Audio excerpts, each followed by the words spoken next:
자, 포트의 참견으로 여러분의 사연과 포트 점검을 의뢰를 해주시면 전문가분들께서 포트의 참견을 통해서 부자 포트로 대변신을 시켜드리겠습니다.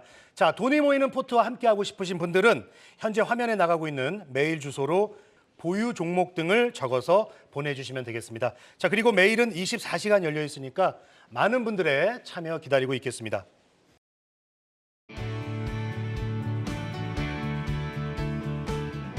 안녕하세요. 투데이 안경 코리아 마켓 박권입니다. 안녕하세요. 박수진입니다. 오늘 하루도 고생 많으셨습니다.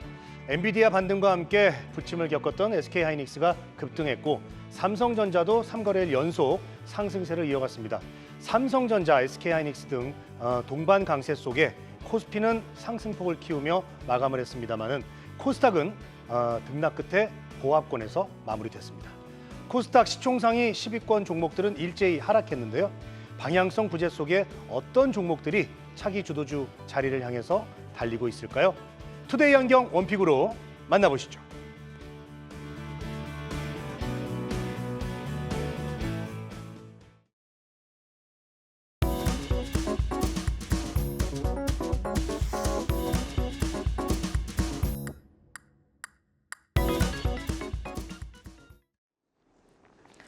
오늘 투데이 안경 원픽은 새로운 기회가 열린다. 훈풍 불어오는 실리콘 음극재 미용 의료기기주입니다. 새로운 기회가 열릴 것이라는 기대감에 실리콘 음극재 미용 의료기기주로 훈풍이 불어오고 있습니다. 배터리 에너지 밀도를 높일 수 있는 실리콘 음극재가 차세대 게임 체인저로 부각받고 있는데요. 포스코와 SK, 롯데, LG 등 주요 기업들이 기술 개발과 지분 투자로 시장 선점에 박차를 가하고 있습니다. 한편 K뷰티 바람이 미용 의료기기로 확산되며 해외 시장 성장 기대감에 국내외 투자사 러브콜이 지속 중인데요. 오늘은 김성준 다올투자증권 이사와 함께 자세히 얘기 나눠보겠습니다. 어서 오세요. 안녕하세요. 네, 2차 전지의 부진 장기화 속에서도 ESS 그리고 실리콘 음극재 등 새로운 게임 체인저들이 주목을 받고 있습니다. 특히 실리콘 음극재 상용화 기대감이 커지고 있는데요. 에너지 전문 시장 조사 업체 SNE 리서치는 리튬 배터리 음극재 시장에서 실리콘 음극재 비중이 2035년 10%까지 증가할 것이다라고 예측을 했습니다. 실리콘 음극재 시장이 이렇게 확장되어가는 단계에서 어떤 기술을 보유한 업체들에 주목을 해보는 게 좋을까요? 예, 먼저 실리콘 음극재가 기존의 이제 흑연계 음극재와 어떤 점이 다른가부터 먼저 좀 봐야 될 것 같은데요.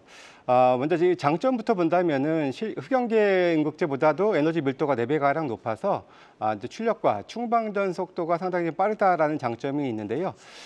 예를 들어서 실리콘을 10% 정도를 넣을 때 대략 그 기존에 30분 넘게 걸리는 충전 시간이 5분 정도로 줄일 수 있다라는 그 정도의 좀 커다란 좀 장점을 좀 가지고 있고요. 단점은 역시 가격이 좀 비싸다라는 부분들이 있는데 최근 그래도 여러 회사들이 좀 증설을 지금 진행하고 있고 또 다양한 회사들이 또 투자를 진행을 하고 있어서 점차적으로 규모의 경제를 확보를 하면서 가격적인 부분들도 점차 조금 나아질 것으로 기대는 하고 있는 그런 부분들입니다. 일단 기본적으로 아직까지는 그런데 이게 또 하나의 단점을 본다면은 이 계속해서 충전과 방전을 반복하다 보면은 이제 팽창을 좀 하게 돼서 자칫하면은 이제 배터리 성능 저하까지 이어질 수가 있는 부분들이기 때문에 현재는 전체 한 5% 정도 소량만을 첨가하는 정도 수준으로서 현재 유지를 하고 있는 그런 사항입니다. 물론 이제 과거에는 이제 배터리 원가에서 가장 높은 비중을 차지하고 있는 것이 바로 이제 양극재이다 보니까 양극재 중심의 시장이 좀 형성이 됐는데 이미 이제 하이니켈, 니켈이 95%까지 함유된 정도의 양극재를 지금 생산 중에 있다 보니 뭐 추가적인 기술적 진화에서는 다소 한계가 있는 상황에서 이러한 이제 음극재 쪽에서 이제 실리콘 음극재를 적용함으로써 좀 기술 진화, 배터리 진화를 계속해서 좀 가속화시키고 있는 그런 부분들이고요. 최근 두 가지 중요한 뉴스가 있었습니다. 첫 번째는 테슬라가 올 연말경에 지금 생산을 할 것으로 좀 예상하고 있는 2170 배터리에 실리콘 음극재를 적용할 것이다라는 전망의 기사가 하나가 있었고요. 또 하나는 이제 기아의 EV3 이제 곧 출시될 예정인데요. 이 저가 차량에도 실리콘 음극재를 적용한다라는 이 두 가지 뉴스. 그래서 탑 플레이어인 테슬라와 그리고 기존에는 이제 럭셔리 차량 중심에 적용이 되어 왔던 이 실리콘 음극재를 저가 차량에도 적용할 수 있다라는 부분들은 일정 부분의 규모의 경제도 완성했다라는 차원에서 본다면은 대중화에 상당히 빠른 속도를 낼 수 있다라는 기대감에 2차 전지 중에서는 가장 좀 강력한 흐름을 최근에 좀 보여주고 있다. 이렇게 풀이가 됩니다. 네, 가격은 아직 빅싸지만 규모의 경제가 이뤄진다면 좀 대중화를 기대해 볼 수 있겠다라는 평가하셨는데요. 그중에서도 대장주죠. 대주전자 재료가 2차 전지주의 부진 속에서도 올해 들어 꾸준히 우상향 기조를 유지 중이고요. 아까 말씀 주신 그 기아의 EV3에 자사의 실리콘 음극재가 탑재된다는 소식에 대장주로 자리매김하고 있습니다. 지난 12일에 신고가를 경신한 후 주춤했던 주가가 다시 살아나면서 3거래일 연속 상승을 하고 있는데요. 만약 다시 신고가를 쓴다면 주가가 좀 한 단계 더 레벨업 가능할까요? 예, 사실 뭐 이미 대주전자 재료 같은 경우에는 LG 에너지 솔루션을 통해서 포르쉐 타이칸 그리고 아우디의 이트론 이 두 개 차종에 이미 이제 실리콘 음극재를 적용 중에 있는 상황인데 말씀하셨던 것처럼 이 EV3를 비롯해서 스텔라티스 등 해서 올 2분기부터 이제 3개에서 4개 정도의 차종에 새롭게 추가적으로 좀 적용이 된 것으로 좀 추정이 되고 있는 그런 상황이고요. 올 연내에는 7개에서 9개까지 이 차종을 늘릴 것으로 계획을 하고 있고 계속해서 다른 회사들도 이제 그 자사의 이 전기차의 음극재, 실리콘 음극재 탑재를 계속해서 지금 검토하는 것으로 지금 알려져 있는 그런 상황입니다. 그리고 또 하나는 이 첨가비율이 기존에 한 5% 정도 수준이었는데요. 이것을 이제 7에서 8%까지 지금 늘리고 있는 그런 상황이어서 이 실리콘 음극재 부분의 매출만 본다면은 작년 대비 거의 한 3배 가까운 그런 성장이 올해도 예상이 된다라는 그런 기대감들이 좀 있는 그런 상황입니다. 그래서 올해 이제 영업이익률 같은 경우는 작년 한 3% 정도 수준에서 올해는 이제 한 11% 수준까지 좀 올라설 것으로 보여진다는 것들이 그리고 또 내년에는 더욱더 더 가파른 실적 여전히 이어갈 것이다라는 기대감에 최근 주가는 상당히 강한 상황인데요. 물론 이제 밸류에이션 측면에서는 상당히 좀 비쌉니다. 지금 뭐 비싼 건 사실이긴 합니다만은 그래도 최근에 정체되고 있는 2차 전지 산업 내에서 이 정도의 괄목할 만한 이익 성장을 보이는 섹터가 그렇게 많지 않은 상황이어서 이렇게 좀 돋보이는 그런 흐름을 보여주고 있는 것으로 보여집니다. 네, 실리콘 음극재 시장에서 포스코 그룹의 행보도 주목이 되고 있습니다. 포스코 퓨처엠이 음극재 데모 플랜트를 가동 중이고요. 포스코 홀딩스의 자회사는 지난 4월에 실리콘 음극재 공장을 준공했습니다. 오늘 포스코 퓨처엠이 GM의 럭셔리 자동차에 양극재와 음극재를 동시에 공급한다라는 소식이 전해졌는데 그닥 뭐 큰 반응은 없었습니다. 이렇게 퓨처엠이 주목받지 못하는 이유가 어디에 있다고 보시는지 궁금한데요. 이 실리콘 음극재 시장 내에서 경쟁력은 또 어떻게 보실까요? 일단 뭐 기본적으로 작년 7월에 이제 테라테크노스를 인수를 해서 이제 시장에 진출했는데요. 앞서 대주전자재료 같은 경우에는 연 한 3,000톤에서 올해 한 7,000톤까지 그런 설비가 확장되는 그런 시나리오인과 비해서 이 포스코 퓨처엠은 현재는 550톤 연 기준으로 이렇게 생산 규모를 갖추고 있는 상황이고 2030년까지 25,000톤을 증설하겠다라고 목표를 설정한 바 있는데 일단은 이런 부분들은 아직까지 현재 기준으로서는 조금 이제 처지는 그런 모습 보여지고 있고요. 또 말씀하셨던 또 GM 관련한 또 이제 그런 기대감들이 있는데 사실 GM이 올해 현재 지난 5월 달까지 전기차 판매가 대략 3만여 대에 불과합니다. 근데 올해 연간 목표치가 20만 대에서 30만 대고 아직까지 목표를 수정하지 않았습니다. 그 이유가 바로 이제 하반기에 여러 가지 차종을 신차를 출시할 것으로 좀 기대를 하고 있는 상황이고요. 특히 뭐 GM뿐만 아니라 앞서 뭐 EV3도 그렇고 여러 회사들이 지금 전기차 출시를 많이 지금 앞두고 있는 상황이어서 그동안에 어떻게 보면 좀 선택의 폭이 제한적이었던 이런 부분들에서 저가 차량부터 또 럭셔리 차량까지 다양한 그런 제품군들이 지금 등장을 하면서 이런 것들이 과연 지금 캐즘으로 지금 고통받고 있는 2차 전지를 어떻게 조금 극복을 해줄 수 있을까 여부가 상당히 좀 주목할 포인트라고 보여지는데요. 당장에는 사실 조금 어렵습니다. 2분기에도 사실 가격도 한 10%가량 추가 하락을 하고 양극재 부분에서 그리고 또 추가 매출은 또 10% 후반 정도로 또 아주 또 감소합니다. 그래서 여전히 정체하고 있는 이런 실적을 이런 신차가 어떻게 좀 극복해 줄지는 사실 포스코 퓨처엠뿐만 아니라 2차 전지 전반적으로 우리가 주목해 볼 만한 그런 좀 터닝 포인트로서의 기대감은 갖고 있는 그런 상황입니다. 네, 현재 기준으로는 캐파가 좀 상대적으로 적은 점 그리고 상반기에 그 관련 판매 대수가 좀 부족한 상황이어서 상대적으로 주목을 받지 못하는 상황입니다. 하지만 좀 하반기에 이것을 좀 극복할 수 있는 여부를 좀 체크해 보자라는 말씀 남겨주셨고요.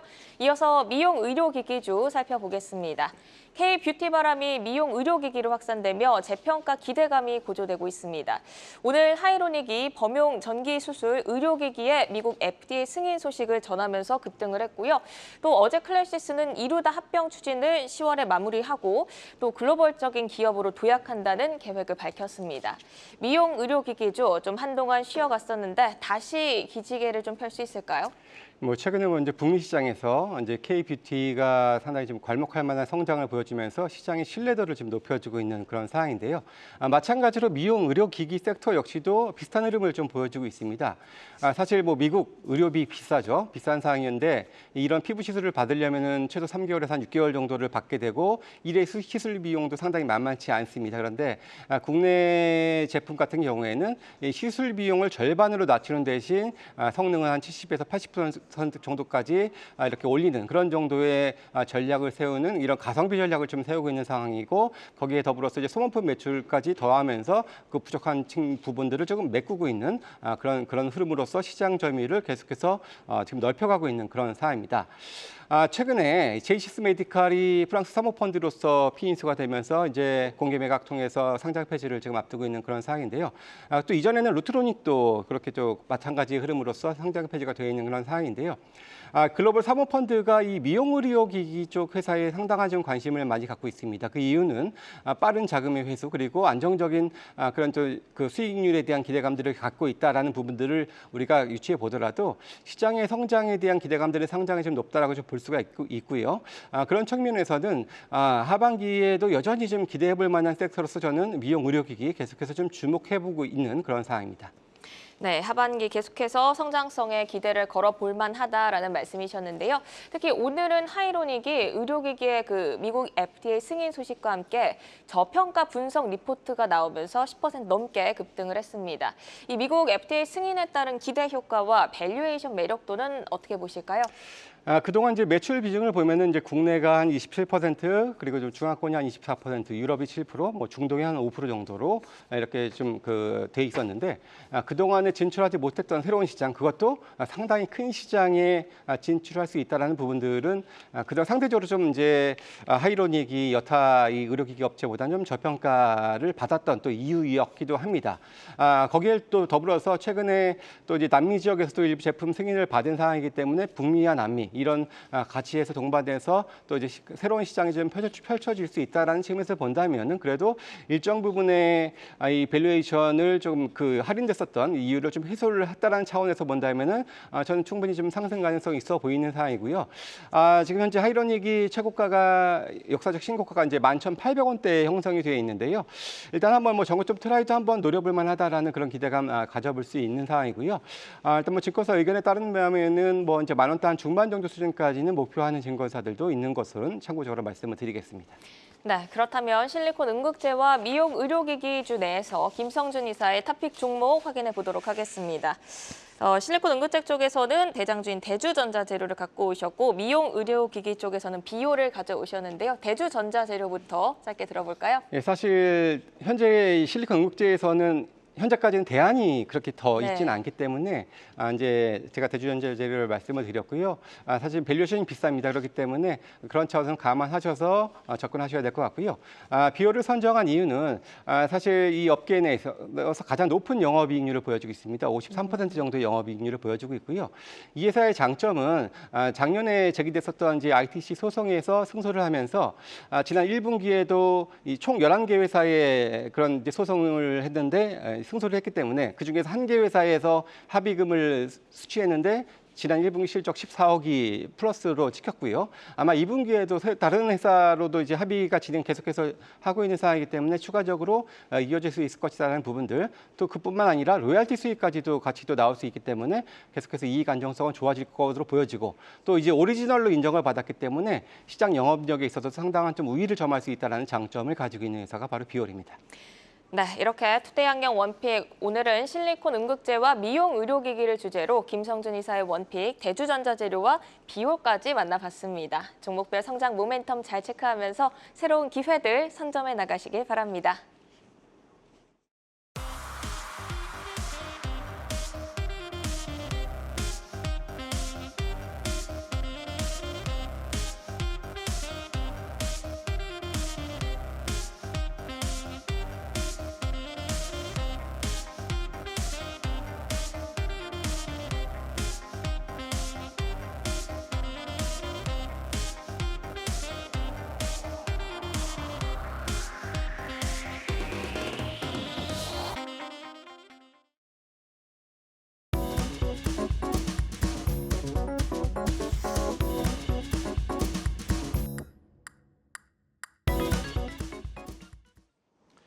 본격 전국민 부자 포트폴리오 만들기 프로젝트 포트에 참견 시간입니다.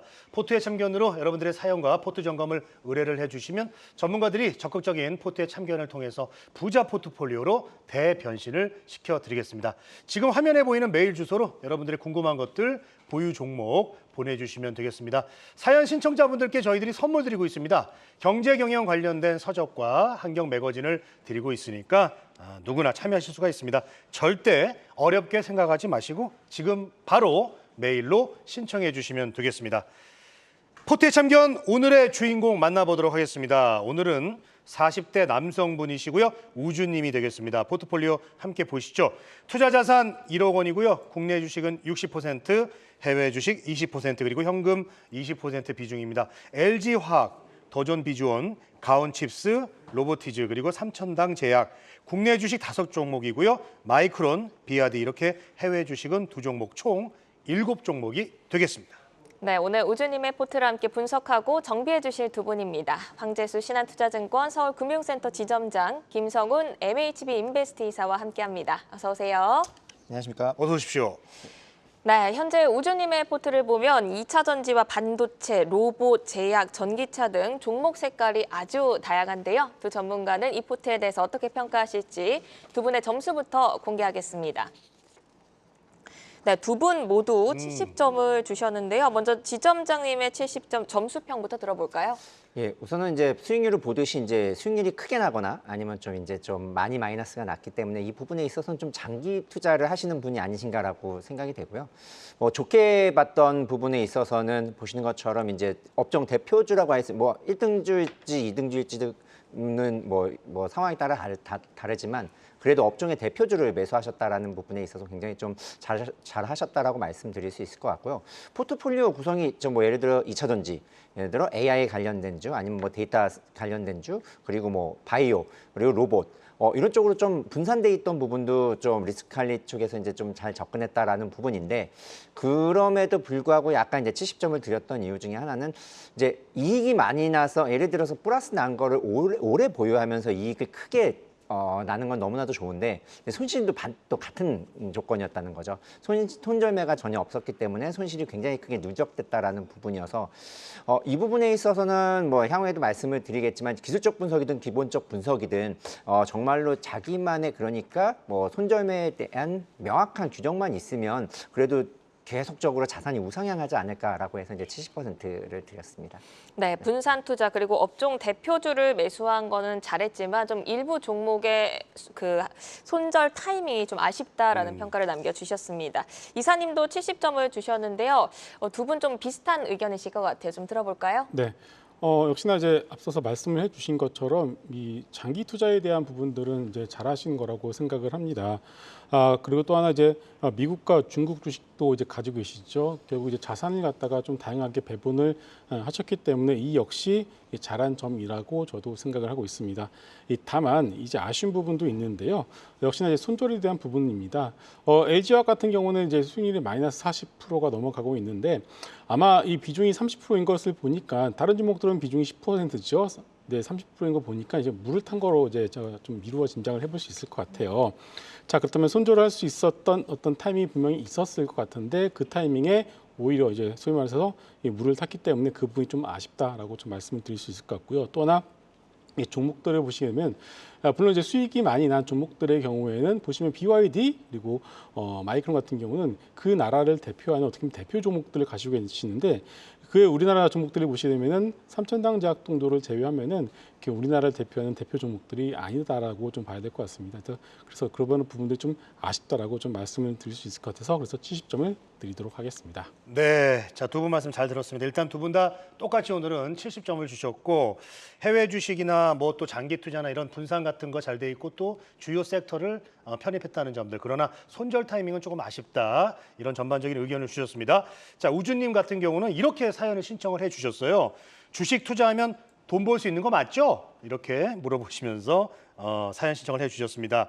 자, 돈의 원리라는 책을 읽고 주식 투자에 관심을 가지게 되셨다고 하네요. 책에서 20대부터 예금을 한 친구 그리고 투자를 한 친구가 50대가 됐을 때 이 삶의 질에 엄청난 차이가 발생한 것을 보고 40대를 시작하면서 주식 투자를 시작하게 되셨다고 합니다. 자, 현재 2년 차인데요. 좋은 기업이라고 해서 뭐 주식이 잘 가는 것도 아니고 듣도 보도 못했던 종목이 갑자기 급등을 하고 주식은 할수록 어렵고 알수록 신기한 것 같습니다. 라고 해주셨네요. 자, 종목은 지인의 추천으로 사게 된 것도 있고요. 신문이나 방송을 통해서 자료를 수집하다가 발견해서 매수한다고 합니다. 자, 1년 차에는 수익은 10%만 돼도 팔았는데요. 팔고 나면 막 계속 올라서 지금은 일단 기다리면서 불안할 때 조금씩 팔면서 비중을 줄인다고 합니다. 추세가 유지된다거나 훼손되는 거는 어떻게 판단하는지 따라가기가 어렵다라고 해주셨네요. 자, 황재수 지점장, 이 추세 이런 유지 여부 이거 참 궁금한데 어떤 기준으로 판단하면 좋을까요? 이거 굉장히 어려운 질문입니다. 사실 추세라 그러면 사실상 기술적 분석에 좀 가까웠다라고 말씀드릴 수 있을 것 같은데요. 네. 사실상 뭐 기술적 분석을 투자하시는 분들 같은 경우에 당연히 이제 뭐 차트라든지 이동평균선이라든지 거래량이라든지 보조지표들을 보실 것 같고, 기본적 분석을 보시는 분들 같은 경우는 사실상 영업이익에 대한 부분, 그러니까 뭐 EPS나 퍼라든지 아니면 또 이렇게 밸류에 관한 뭐 PBR에 대한 부분을 많이 보실 것 같습니다. 근데 이제 개인분들 이제 사연 신청하신 분 같은 경우에는 좀 추세에 대해서 되게 궁금해하신 것 같은데, 약간 기술적 분석에 대해서 과연 어떻게 몇 %씩 하는 게 좋겠냐라고 했을 때 사실 이상적인 건 없는 것 같습니다. 100% 기술적 매매를 해서 성공하신 분도 있고, 그리고 정말 100%뭐 기본적 매매를 해서 성공하신 분도 있습니다. 근데 이걸 과연 나에게 얼마나 잘 맞냐는 이제 봐야 될 것 같고요. 하지만 기술적 분석에 대해서는 좀 약간 좀 원칙이 좀 있어야 된다라고 생각이 됩니다. 원칙이라고 하는 건 당연히 손절매에 대해서 뭐 5%든 7%든 아니면 10%든 이렇게 자기만의 기준이 있어야 되고요. 7%라고 정해서 사실 7% 정확하게 지키는 건 정말 어렵습니다. 그러다 보니까 아까 말씀하신 대로 이익 났을 때 부분 매도처럼 매도도 어느 정도 부분 매도를 하면은 그래도 또 나머지 손절매가 쉽거든요. 조금이라도 팔아보는, 그러니까 예를 들어서 뭐 전체 이제 산 종목의 10%, 20%를 조금씩 이제 좀 팔아보는 훈련을 하시면 될 것 같고요. 추세 매매 말씀하셨던 거 저는 분명히 말씀드리고 싶은데 뭐 사람마다 다르긴 하지만 121선 위에 있는 것만 매매하자라든지, 좀 장기적으로 보면, 좀 중기적으로 보면 61선 위에 있는 거 아무리 좋다 그러고 뭐라 그래도 약간의 본인만의 스타일처럼 이제 추세 매매, 그러니까 살아있는 추세가 살아있는 쪽으로 매매한다면은 그래도 좀 좋은 수익이 나지 않을까라고 얘기했고, 아까 정말 좋은 말씀하셨습니다. 20대 때 젊었을 때 뭐 투자하셔서 뭐 노후에 얼마나 큰 자산이 엄청나게 크게 되는데 이게 긍정적이었을 때만 크게 좋은 효과가 내기 때문에요. 원칙을 가지고 연습 많이 하시고 뭐 집중하시면 될 것 같습니다. 네, 매도도 매수처럼 좀 부분 매도를 하는 습관을 가져보자라는 의견 주셨고, 또 기술적 분석으로는 121선 아래에 있는 종목은 웬만하면 매수를 하지 말자라는 의견까지 주셨습니다. 이어서 우주님이 의뢰해 주신 다양한 궁금증들 만나볼 차례인데요. 먼저 첫 번째 궁금증입니다. LG화학인데요. 포트에서 30%로 가장 높은 비중인데 손실도 가장 높아서 이 포트의 애물단지라고 볼 수 있겠습니다. 비중 축소를 해야 할지 아니면 보유하면서 기다릴까요? 라고 LG화학의 탈출 전략에 대해 궁금해하셨고, 더존비즈온 어제 오늘 시장에서 존재감을 뽐내는 종목입니다. 이 포트에서도 수익률 50%를 넘기면서 존재감이 돋보이고 있는데 비중 확대를 해도 될지 물어보셨습니다. 또 우주님의 포트를 더존비즈온과 함께 빛낸 종목 바로 삼천당 제약인데요. 신고가 기록 후 주가가 좀 흔들리고 있는데 제 마음은 흔들리지 말고 믿고 가도 될까요? 라면서 목표가와 함께 질문 주셨습니다. 그 외에도 보유 중인 해외 주식 마이크론과 비아디에 대한 궁금증도 의뢰를 해주셨는데요. 먼저 첫 번째 물음표 LG화학부터 만나보도록 하겠습니다. 포트에서 가장 높은 비중으로 전체 수익률을 좀 갉아먹고 있는 종목입니다. 중간에 몇 번이나 손절을 할까도 생각을 했는데 비중이 너무 커서 차마 손이 나가지 않았다고 하시던데요. 용기를 내서 비중을 좀 줄이는 게 맞을지 아니면 조금 더 인내심을 갖고 기다려도 좋을지라고 질문을 주셨는데 어떻게 하면 가장 효과적으로 LG화학을 탈출할 수 있을까요, 이사님? 네. 일단 LG화학 같은 경우에는 두 가지로 나누어서 말씀을 이제 드려야 되는데요. 첫 번째는 석유화학 부분과 두 번째는 배터리 부분입니다. 그나마 다행인 것은 석유화학 부분 같은 경우는 올해 2분기부터 흑자가 될 것으로 좀 전망이 조심스럽게 나오고 있는 상황입니다. 근데 중요한 건 이제 배터리죠. 지금 뭐 에코프로, BM, 에코프로 그 여러 가지 포스코 퓨처 같이 대부분 양극재 기업들, 음극재 기업들의 주가 흐름 보시게 되면은 여전히 좋지 못한 상황입니다. 캐즘에 대한 부분들이 아직까지도 얘기들이 많이 나오고 있는 상황인데 많이들 이제 궁금하실 것 같습니다. 왜 다들 이제 2차 전지 업황이 이제 바닥을 지나고 있다라고 하는데 주가의 반등이 왜 이렇게 약하냐라고 많이들 궁금하시는데요. 간단하게 말씀을 드리게 되면은 이게 지금 2개 분기, 3개 분기 연속 계속 어닝 쇼크가 나오고 있기 때문에 단순히 기대감과 내러티브만 가지고서 주가가 반등하기가 쉽지가 않은 상황입니다. 그래서 이 하반기에 들어서는 이제 전 세계적으로 이제 중저가, 저가형 전기차가 나오면서 업황이 바닥을 찍고 올라갈 것이라고 기대는 하고 있습니다만은 시장은 결국 숫자를 한 번 더 확인을 하고 싶다라는 뜻입니다.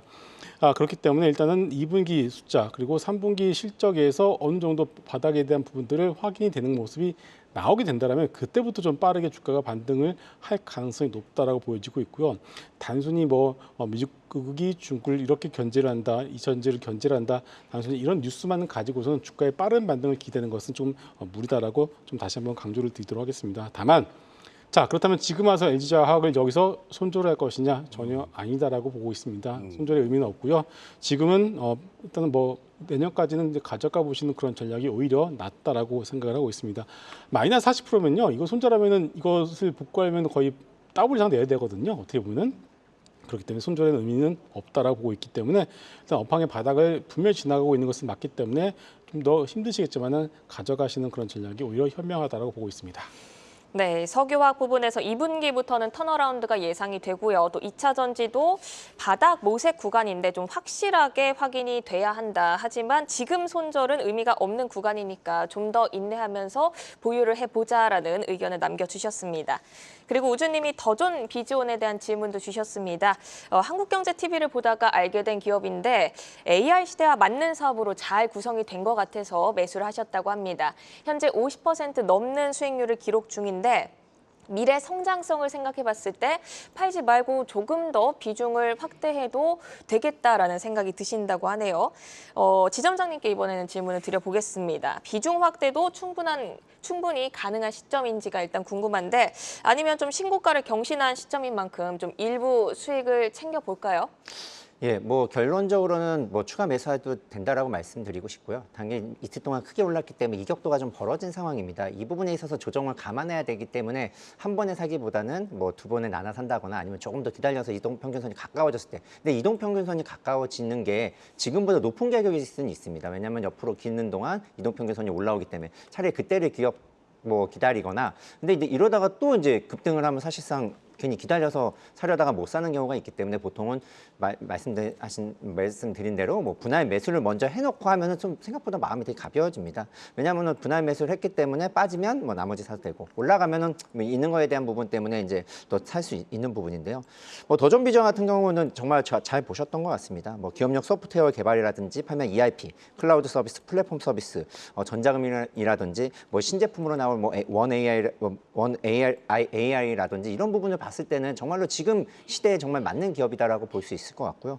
인터넷은행 더존뱅크라든지 아니면은 핑크텐, 테크핀, 제가 잘 말씀드렸네요. 테크핀 관련된 부분, 그러니까 신용정보업 라이센스를 만약에 올해 내에 취득한다면 매출채권 유동화증권 발행에 대한 부분에서 이제 조금씩 침투를 한다면은 올해 매출 기준으로 560억까지도 늘릴 수 있는 이러한 신규 사업에 대한 부분도 있기 때문에 성장하는 기업. 그러니까 작년에서 올해 1분기만 실적만 봐도 작년 대비해서 매출이 한 16% 그리고 영업이익이 24% 정도 증가했거든요. 근데 올해도 증가하고 내년도 증가하고 성장성은 계속 유지가 되기 때문에 성장성이 유지가 되는 동안은 주가는 더 갖고 가도 된다라고 말씀을 드리고 싶습니다.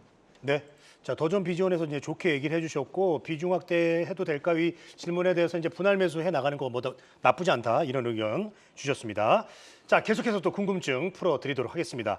삼천당 제약도 질문을 해주셨는데 원래는 이제 알테오젠을 보고 계셨다가 매수 타이밍을 놓치셨다고 합니다. 그래서 알테오젠을 깨끗하게 포기를 하고 시장 평가가 좋은 삼천당 제약으로 가셨다고 합니다. 자, 우주님 같은 경우는 이제 삼천당 제약이 라인업이 이제 너무 탄탄해서 이런 점 때문에 신뢰가 갔다고 얘기를 해주시네요. 자, 요즘 좀 고점 찍고 흔들리는 것 같은데 저는 흔들리지 말아야 될까요? 계속 갈까요? 이렇게 또 물어봐 주셨습니다. 자, 현재 우주님 수익률이요. 78%입니다. 굉장히 좋은 편인데 김성훈 이사가 볼 때는 이제 목표치 어느 정도로 두고 가는 게 좋을지 지금도 좋지만은 수익 실현하면서 갈지 아니면 한꺼번에 좀 매도하는 게 좋을지 좀 조언을 좀 주시죠. 네. 지금 바이오 섹터 내에서 가장 탄력이 좋은 종목 두 개가 있는데 바로 이제 삼천당제약과 알테오젠입니다. 이제 뭐 알테오젠 같은 경우는 이제 워낙에 좋은 재료들을 많이 가지고 있는 상황이기 때문에 거의 주도주 역할을 하고 있는 상황이고요. 삼천당제약 같은 경우에는 추가적으로 지금 나올 재료가 이제 나머지 유럽, 아일리아 시미너에 대해서 나머지 유럽, 프랑스를 포함한 유럽 공급 계약 그리고 가장 큰 시장이죠. 미국 공급 계약 이 두 가지가 나올 수 있는 가장 좋은 계약이다라고 좀 보고 있는데요. 근데 지금 상황에서는 아직까지는 이제 이 부분에 대한 기대감을 가지고 있고 언제 나올지는 당연히 누구도 모르고 있는 상황입니다. 회사 측의 IR을 들어봤을 때는 그래도 뭐 한 6월에서 7월 정도면은 좀 기대를 조심스럽게 하고 있다라는 어떤 뉘앙스로 말씀을 좀 하고 있기 때문에 지금의 주가가 좀 유지되고 있는 상황인 것 같습니다. 그렇기 때문에 일단 지금 그런 재료들이 나와서 주가가 한 번씩 슈팅이 나올 때마다 지금 가지고 계시는 물량을 조금씩 줄여 나가시는 그런 전략이 좀 필요하지 않을까 싶습니다. 그래서 첫 번째로는 뭐 유럽 나머지 계약이 나올 때 절반, 나머지는 미국 계약이 나왔을 때 나머지 절반을 일단 정리를 하시고, 자, 그다음 매수 타이밍은 실제로 이제 하반기 들어서 매출에 대한 부분들이 실제로 찍히는지를 다시 한번 확인을 하면서 재매수 전략을 짜가시는 것이 좀 더 현명하지 않을까라는 의견을 드리도록 하겠습니다. 네. 자, 삼천당제약 상승 시마다 분할 이익 실현하자라는 의견 주셨고요. 또 계속해서 도움 드리겠습니다. 자, 이번엔 좀 해외 주식 이야기 해보겠습니다. 우주님 이제 마이크론도 갖고 계신데 지인의 추천으로 이거를 사게 되셨다고 합니다. 포트의 효자 종목이 될 수 있을지 궁금하다라고 하셨는데 뉴스 찾아보니까 이번 뭐 실적도 좋을 것 같고 주가도 더 갈 거다 이런 평이 좀 많은데 믿고 기다려도 될지 목표 수익률은 어느 정도로 정하는 게 좋을지 이렇게 질문을 주셨습니다. 자, 황재수 지점장께 좀 질문 드릴게요. 실적 발표 이제 오늘 있죠? 예. 네, 오늘 있는데 이 이후에 이제 실적 결과에 따라서 레벨업을 더 할지 아니면 목표치를 좀 어느 정도로 잡고 좀 기다려볼지 어떻게 해야 될까요? 지인 추천으로 이렇게 귀한 종목을 매수하셔가지고 제가 좀 뿌듯하실 것 같고요. 정말 괜히 지인한테 얘기 들었다가 사이가 안 좋아지는 경우도 있는데 이런 게 아니라서 너무 다행입니다. 좋은 경우도 있네요. 예. 네네. 근데 이제 말씀하셨던 대로 오늘 발표, 그러니까 우리 한국 시간으로 27일 5시 30분이니까 이제 발표될 텐데 모두가 관심이 있었습니다. 왜냐하면 당연히 하이닉스랑 삼성전자에 대한 주가에 대한 뭐 트리거라든지 아니면은 뭐 방향을 제시할 수 있기 때문에 이러한 부분 때문에 굉장히 모두가 관심을 가졌던 이번 주에 실적 발표라고 보시면 될 것 같고요. 우선은 긍정적입니다. 뭐 주가도 말하듯이 계속적으로 우상향하고 최근에 엔비디아 급락하면서 같이 빠졌거든요. 뭐 고점 대비해서 한 10% 정도 빠진 것 같아요. 오늘 141불 정도 되는데 이러한 부분에도 불구하고 결국 반도체를 보려면은 잘 아시는 것처럼 뭐 들으신 게 있으시면 이제 아실 수 있으실 것 같은데 반도체 가격이라든지 아니면 이렇게 뭐 매출에 대한 부분 그러니까 어떤 IT 기기에 대한 수요라든지 이런 부분이 있는데 지금 마이크론뿐 아니라 하이닉스 사실 뭐 삼성도 마찬가지지만 삼성은 좀 노이즈가 있지만 결과적으로 HBM이라는 새로운 반도체에 따라서 이익률이 급증하는 부분이 이것 때문에 이제 좀 많이 오르는 부분이 있거든요. 이렇게 새로운 사업이라든지 새로운 제품에 대한 이익이 증가시킨다는 부분 때문에 주가 급등했는데 지금도 유효할 것 같습니다. 과연 이게 언제까지 될지 모르겠지만 다음에 이제 아마존이 뭐 대규모 정말로 깜짝 놀랄 만한 걸로 이제 발표한다라는 부분도 있고 정말로 이러한 뭐 빅테크들의 경쟁이 오히려 마이크론도 좋은 상황이 된 부분이 있거든요. 지금 뭐 D램도 그렇고 지금 고객사들이 뭐 이 HBM뿐 아니라 D램이라든지 이런 부분을 가격 오를 거에 대한 것 때문에 지금 미리 선구매하고 재고를 쌓는 부분이 있어서 매출 증가하는 부분도 있고요. 그리고 ESSD 그러니까 작년 대비해서 뭐 100%나 분기로 막 상승하고 있는 부분이 있습니다. 정말로 이 HBM에 대한 상승이 다른 것까지도 좀 상승시키는 부분이 있고 당연히 애플에 대한 AI 적용이라든지 이러면 IT 수요도 증가시키는 부분이 있기 때문에 반도체는 좀 올해까지는 그래도 뭐 꺾이는 거에 대한 부분이 있다라고 했을 경우에는 약간 용자의 마음으로 좀 갖고 가셔도 되지 않을까라고 생각됩니다. 네. 네, 이렇게 올해까지 좀 하반기까지 좀 끌고 가보자라는 의견까지 들어봤습니다. 이렇게 우주님이 직접 의뢰하신 궁금증까지 해소를 해드렸는데요. 이어서 두 분의 적극적인 포트의 참견 들어볼 시간입니다. 먼저 황재수 지점장의 포트의 참견 확인해 볼 텐데요. 추세를 따르는 자 시장을 이긴다. 어떤 말인지 좀 와닿네요. 예. 사실상 이제 제시 리버모를 되게 좋아했는데 뭐 결론은 좀 마지막은 안 됐지만 그래도 그럼에도 불구하고 1900년대 초반 주변에 있었던 분임에도 불구하고 모두가 지금 뭐 관심 있게 뭐 보는 뭐 필독서 중에 하나이긴 한데요. 그분의 이제 말씀처럼 추세를 따라야지만이 된다라는 부분이고 약간 기술적 분석하고도 좀 연관이 되는 것 같기도 한데요. 결과적으로 지금 이제 뭐 LG와 좀 안타깝지만 업황이 올해는 안 좋을 것 같습니다. 하지만 하반기는 살아날 수 있을 것 같습니다. 뭐 그럼에도 불구하고 손절을 조금 한다면은 뭐 저는 좀 바이오에 대한 부분을 좀 추가시키는 게 좋지 않나라고 보고, 말씀드린 대로 마이크론도 있지만 뭐 하이닉스라든지 삼성전자, 뭐 하이닉스를 우선적으로 저는 보고 있긴 하지만 이런 쪽에 대한 부분은 좀 늘리자라고 말씀드리고 싶고요. 바이오는 이제 금리 인하, 그러니까 지금 기준금리는 그래도 뭐 미국 기준으로 해서 한 번이냐 두 번이냐에 대한 부분이 있고 되게 매파적인 걸 굉장히 많이 얘기하고 있거든요. 매파적으로 얘기하는 것만으로도 투자 심리를 악화시키기 때문에 인하시키는 효과가 어느 정도는 있습니다. 그러니까 매파적인 부분은 계속적으로 유지할 것 같습니다. 그럼에도 1에서 두 번의 인하를 할 걸로 예상이 되고 있고요. 그리고 지금 기준금리가 아니라 채권금리라든지 10년 만기 국고채금리 이런 부분이 많이 빠지고 있는 부분이 있어서 만약에 금리다 빠진다라고 하면 사실 바이오가 굉장히 큰 수혜주로 나타날 수 있기 때문에요. 미국도 그렇고 좀 바이오주의 강세가 계속적으로 유지가 되고 있습니다. 그렇기 때문에 바이오에 대한 부분도 투자가 좀 가능할 것 같습니다. 그래서 말씀을 드렸습니다. 네, 알겠습니다.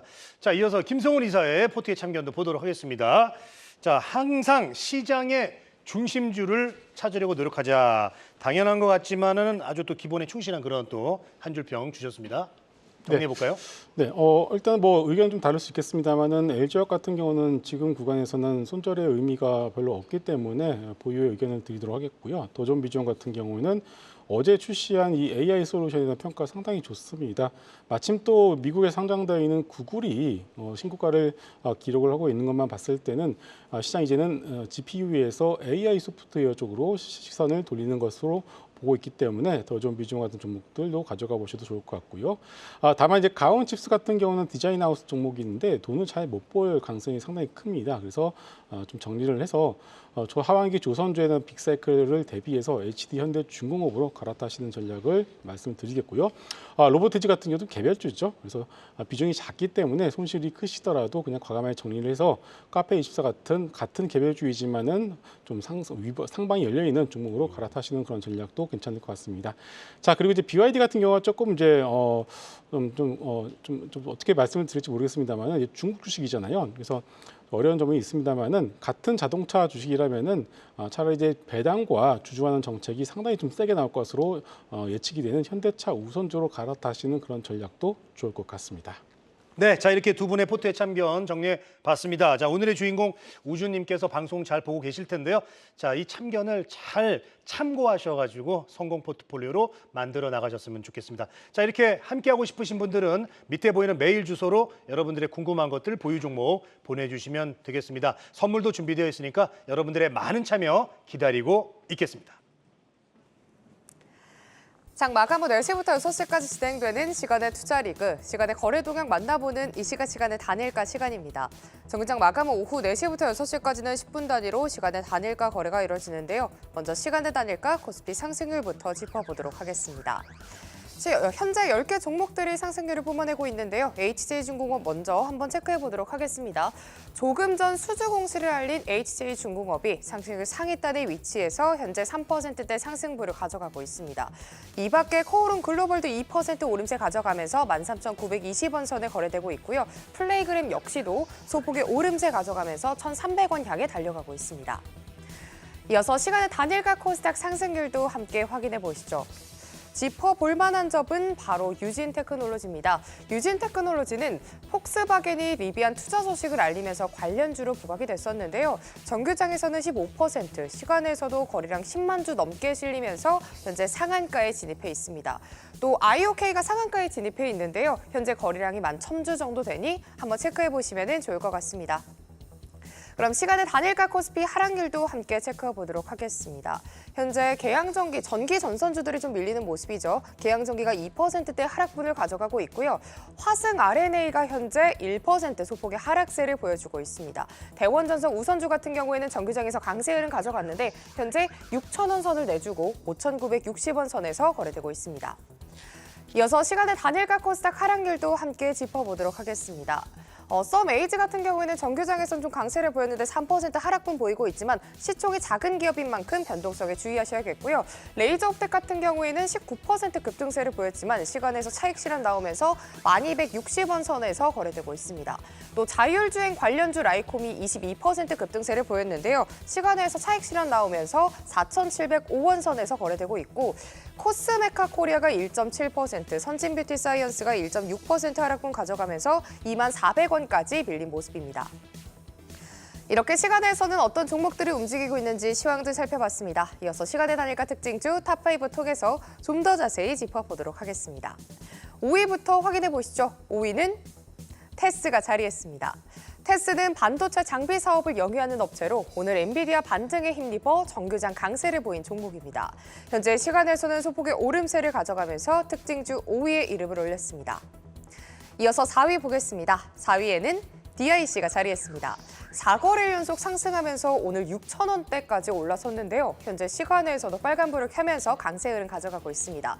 DIC는 어떤 점에 주목을 하면서 향후 방향성을 좀 가늠해 보는 게 좋을까요? 예, DIC는 자동차 그리고 중장비, 농기계와 같은 이런 그 품목의 이제 핵심 동력 전달 장치인 기어앤 샤프트를 전문적으로 생산하고 있는 회사인데요. 작년에 실적도 상당히 좀 양호한 그런 회사였습니다. 거기에 더불어서 올해는 또 추가적으로 100% 자회사인 데일 USA에서 이제 미국 쪽에서 매출이 본격화될 것으로 기대가 되고 있는 그런 상황이고요. 현대 모비스를 비롯해서 특히 가장 주목하고 있는 것은 현대차의 조지아 공장 완공이 이제 10월경으로 지금 앞두고 있는 상황인데요. 그것이 확산이 되면은 추가적으로 이제 자회사를 통한 또 이익 기여도까지 좀 기대가 되고 있는 그런 부분들이고요. 또 최근에 산업용 로봇 관련해서 또 감속기 개발까지도 좀 마치면서 또 로봇 관련해서도 좀 주목을 하고 있는 회사인데요. 최근 주목할 것은 이틀 연속 외국인들이 강한 순매수를 보여줬다는 부분들이고요. 저평가로 어떻게 보면 좀 숨어 있었던 그런 회사인데 이런 강력한 외국인의 매수를 통해서 최근 다시 좀 돋보이는 흐름 보여주고 있는 만큼 우리도 한번 좀 주목해보면서 흐름을 계속해서 좀 관찰해볼 필요가 있는 그런 회사로 말씀을 드리겠습니다. 네, 수급도 양호하고 모멘텀도 양호한 만큼 좀 주목해보면 좋겠다라는 조언까지 들어봤습니다. 그럼 3위도 확인해 보겠습니다. 3위에는 하이로닉이 자리했습니다. 하이로닉의 자세 RF 마이크로니들 기반으로 한 범용 전기 수술기가 최근 미국의 FDA로부터 승인을 획득했다고 발표했습니다. 이번 승인으로 해당 기기 판매 가격을 획득했는데요. 이 소식에 정규장에서는 14% 급등에 이어서 시간외에서도 탄력을 이어가고 있습니다. 그럼 2위도 함께 확인해 보시죠. 2위에는 유진 테크놀로지가 자리했습니다. 독일 폭스바겐이 미국 전기차 기업 리비안에 한화 약 7조 원가량을 투자할 것으로 알려지면서 폭스바겐과 리비안 모두 고객사를 확보하고 있는 유진 테크놀로지가 수혜 기대감에 정규장에서 부각이 됐습니다. 현재 시간에서도 상한가에 진입하면서 특징주 2위에 랭크됐습니다. 그럼 대망의 1위 확인합니다. 1위는 이수 앱지스입니다. 이수 앱지스, 앞으로 좀 전략을 좀 어떻게 가져가는 게 좋을까요? 사실 오늘 오후장에 2시 반경에 공시가 있었죠. 이제 신규 기술 이전 소식이 있었습니다. 사실 이제 이수앱지스는 주로 이제 희귀병 전문으로 하는 그런 회사인데요. 그래도 꾸준하게 4분기 연속 흑자를 낼 만큼의 어느 정도 실적도 따라가고 있는 그런 회사인데 이번에 계약된 그런 그 기술 이전 같은 경우에는 계약금은 대략 한 42억 정도 규모고요. 미국 기업인데 회사는 알려지지 않았습니다만은 그래도 기존에는 주로 이제 희귀병 중심의 그런 약에서 이제 이것은 오리지널 약이 없는 그런 부분에 있어서의 기술 이전이다라는 차원에서 한번 주목을 해볼 필요가 있는 것 같고요. 그래도 추가적으로 어느 정도의 좀 그 관련되는 것들 확장을 해서 또 추가적인 기술 이전까지도 기대감을 갖고 있다라고 지금 풀이가 되는 그런 내용입니다. 근데 다만 오늘 장중에 15% 급등하면서 오늘 연중 신고가를 갱신을 잠깐 했다가 종가가 1%대로 마무리가 됐습니다. 그래서 상당한 긴 윗거리를 달리면서 오늘 거래량도 많이 좀 실린 그런 상황이기 때문에 매물 부담도 분명히 있는 부분들은 좀 감안하셔야 되는데 하지만 이 좋은 소식에도 불구하고 그다지 오른 거 없이 마감이 됐다는 차원에서 본다면은 뒤늦게 다시 한번 시간에서 좀 강세를 보여주고 있는 것으로 풀이가 되는데요. 그래도 오늘 기록했었던 15%대의 고점을 그래도 단번에 넘기기에는 상당한 좀 매물 부담이 있다라는 차원에서 본다면은 그런 점들도 유의하시면서 밀릴 때만 좀 접근하는 방향으로 말씀을 드리도록 하겠습니다. 네, 이렇게 1위에 랭크된 이수 앱지스까지 시간의 단위가 특징주 탑5 통해서 여러 얘기들 들어봤습니다. 지금까지 김성준 다울투자증권 이사와 함께했습니다. 말씀 고맙습니다.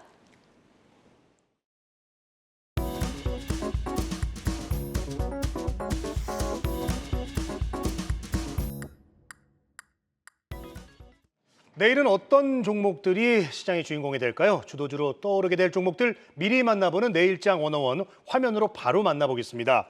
자, 황재수 지점장은 오스코텍이고요. 김성훈 이사는 현대차 우가 되겠습니다. 자, 먼저 황재수 지점장 내일장 101 오스코텍부터 만나보도록 하겠습니다.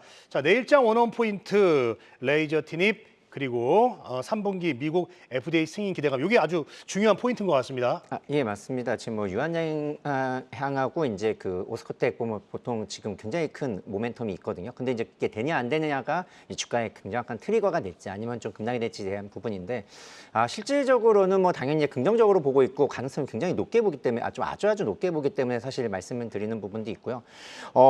아시는 것처럼 뭐 폐암 신약 EGFR 뭐 변이에 대한 배소세포서 폐암인데 결과적으로 이게 그 오스코텍에 있는 자회사가 이제 유한양행에 이제 라이센싱 아웃을 했고 유한양행이 결과적으로 얀센에 라이센싱 아웃을 해서 결국 FDA 승인 신청까지 넣어놨습니다. 결과는 신속을 받았기 때문에 8월 21일 전에 이제 결과가 발표가 나고요. 결과적으로는 과연 언제 날지 모르지만 8월 21일 이전에 이제 7월부터 가능할 것 같습니다. 뭐 빠른 경우는 4개월 때에도 이제 받은 경험 과거에 보면 있기 때문에 이런 부분 때문에 모멘텀은 살아있다라고 부분인데 혹시 안 되면 어떡하냐에 대한 사실 불안감은 있을 수 있지만 그렇다고 이제 뭐 몰빵이라든지 이렇게 전체적인 투자보다는 일부에 대한 투자가 필요할 수 있을 것 같고요. 그렇다면은 바이오 아까도 말씀드린 대로 금리 인하에 대한 효과에 대한 부분도 있고요. 한국에서 첫 블록버스트급 신약이 될 가능성이 굉장히 높기 때문에 이런 부분으로 봤을 때는 관심을 가져도 되고 시간이 다가온다라고 말씀드릴 수 있고요. 바이오 좋습니다. 요즘 분위기. 뭐 그래서 대장주 쪽으로 이제 접근하셔도 될 것 같습니다. 네, 알겠습니다. 자, 김성훈 이사 내일장 101도 보도록 하겠습니다. 현대차 우를 가지고 오셨네요. 현대차 저평가 매력 부각된다. 포인트로 짚어주셨는데 오늘 그 포트에 참견에서도 한번 얘기를 해주시고 현대차 또 가지고 오셨습니다. 어떤 점들을 정리해 볼까요? 네, 오늘 현대차 그룹주들 상당히 조용히 신고가를 기록을 하고 있습니다. 현대차 우선주, 현대글로비스까지 조용히 신고가를 보여주고 있는 상황인데요. 현대차 그룹에 대해서 조용히 저평가 메리트가 부각이 되고 있는 상황입니다. 전 세계에서 가장 싼 완성차 주식하면은 바로 현대차 그룹주라고 볼 수 있는데요. 이제 올해부터는 본격적으로 주주환원 정책이 이제 강화가 될 상황이기 때문에 이런 저평가 메리트가 부각이 되고 그리고 이제 올 8월 달에 있을 인베스터 데이에서 한 1조 원이 넘는 주주환원 정책이 발표가 될 가능성이 높고요. 또 하나 인도 법인에 대한 IPO가 이제 올 하반기에 있다라면은 내년 초부터는 다시 한번 1조 원 정도의 자사주 매입도 우리가 기대를 해볼 수가 있는 상황입니다. 자, 결국은 이제 이것을 바탕으로 해서 현대차의 목표 주가 오늘 리포트를 보게 되니까 40만 원짜리 리포트가 나왔거든요. 자, 이렇게 되면은 현대차 본주가 하게 되면 현대차 우선주는 자연스럽게 따라가게 될 수밖에 없는 상황입니다. 그런데 현대차 본주와 현대차 우선주의 계리율이 지금 40%가 넘게 벌어져 있는 상황입니다. 2013년인가요? 2014년도 당시에 40% 넘게 벌어졌던 계리율이 30%까지 벌어지면서 이 현대차 우선주가 1년 만에 3배 이상 올라갔던 그런 경험이 있습니다. 이번에도 그렇게 될 가능성이 상당히 높다라고 보고 있기 때문에 현대차도 좋지만은 현대차 우선주에 대한 관심이 지금 더 필요하다고 보고 있습니다. 네, 지금까지 내일장 101 오스코텍과 현대차우 만나봤습니다. 글로벌 증시 브리핑 전해드립니다. 중화권 증시가 오전과는 달리 빨간불 켜기에 성공했습니다. 중화권 증시가 6거래일 만에 반등에 성공했고요. 오후장 들어서 저가 매수세가 유입되면서 상해 지수가 0.7% 상승 마감에 성공, 선전이 강한 반등이 나왔죠. 1.5% 상승 마감했습니다. 또 항생 지수가 마감을 앞두고 0.2% 상승하면서 18,000포인트 회복에 성공했습니다. 이어서 유럽 증시 개장 상황도 바로 함께 확인해 보시죠. 독일의 닥스 지수, 프랑스의 캬크 지수 강하게 상승 출발했는데요. 특히나 닥스 지수가 1% 가까운 강한 상승세로 출발했습니다. 드디어 오늘 밤 미국에서는 마이크론의 실적이 발표됩니다. 오늘 공개되는 마이크론의 공개 같은 경우, 실적 같은 경우에는 AI 랠리를 주도하는 기술주들의 2분기 실적을 가늠해 볼 수 있을 텐데요. 마이크론은 지난 1분기 적자 예상을 깨고 흑자 전환한 가운데 이번 2분기 실적에서는 어떤 결과가 나올지 함께 확인해 보시면 좋을 것 같습니다. 지금까지 글로벌 증시 브리핑 이마영이었습니다. 네, 방송 후에도 유튜브에 포트에 참견 검색하시면 다시 보실 수가 있습니다. 오늘도 함께해 주신 여러분 고맙습니다.